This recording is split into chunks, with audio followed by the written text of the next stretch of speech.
Well, you got only one chance to make a first impression, and this is going to be mine. This is a 2010 Les Paul Special with P90s. This is my first look at this this guitar, and you can join me as we look at this for the first time together.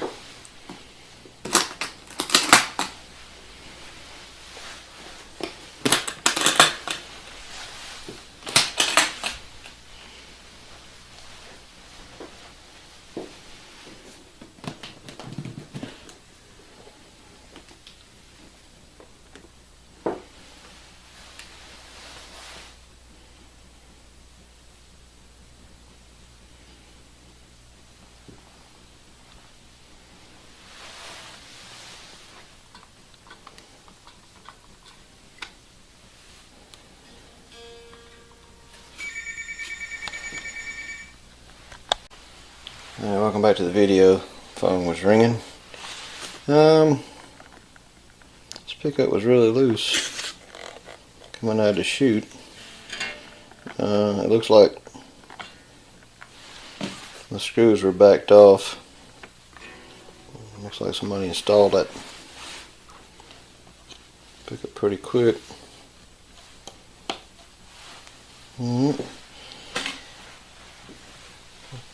We'll unwrap this bad boy. We'll be back.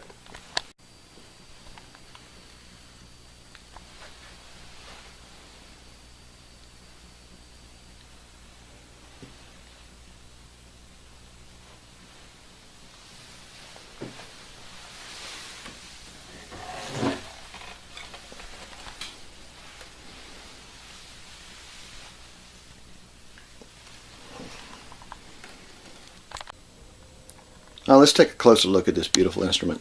This is a 2010 Gibson Les Paul Special.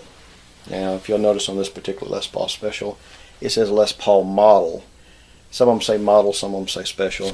I really don't know why that is, but this one says model, which I prefer. In the past, I've been around a lot of the Les Pauls, different models that I'm not crazy about their tuners, but on this particular instrument, the tuners are outstanding. I wish they could all be like this. They just absolutely do a great job. No slippage, just perfect tune all the time. Love it, love it, love it. And not to mention it blends really well with the cosmetics of the rest of the guitar. And which you'll notice the binding only on the neck. And the first time I saw a Les Paul Special, I just was not happy with that feature. I thought, man, binding on the neck, what's up with that? None on the body. I really just couldn't understand why they did it that way.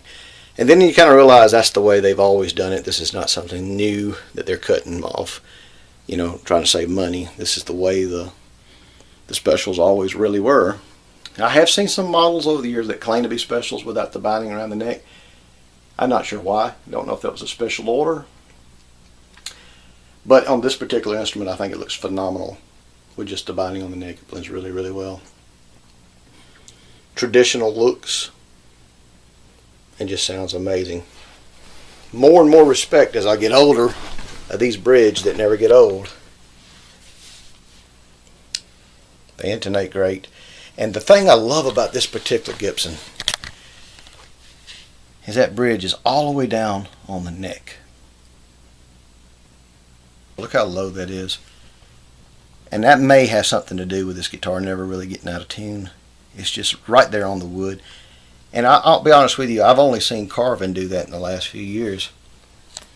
Most of the guitar companies that make or you use this type of bridge, you know, they'll have the poles sticking out of the wood of the body so far that they bend, and they cause the guitar to go out of tune. You can see a little change of the wood color.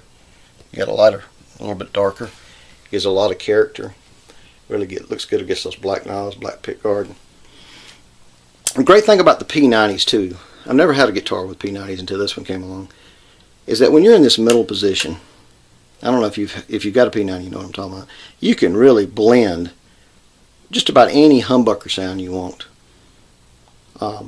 And still, you know, capture that single coil essence, but You can really just get a great blend by adjusting the volume control or the tone controls.